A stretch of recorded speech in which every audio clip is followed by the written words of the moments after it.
Hello guys, welcome back. In this video I'm going to show you how to autosave all incoming photos on Telegram directly to your photos gallery. Be sure to watch the video to the very end so you don't make any mistakes. And of course, do not forget to like this video and subscribe to my channel.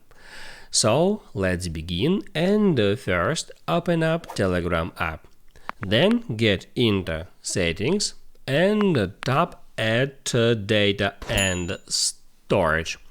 Then just scroll down for a bit, and here you can easily find Save Incoming Photos feature. Just get into it. And on that step you can customize where exactly do you want to save photos from. You can just by toggling off this switcher enable saving photos from contacts, other private chats, group chats or channels.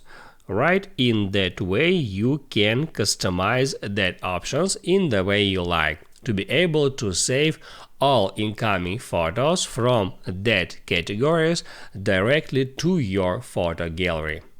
Now you can write down in the comments below if you have any questions about that tutorial, and also I recommend you to check out my Telegram tutorials playlist, which you can easily find in the description. Hit the like button if you like that video, and I'll see you in the next one.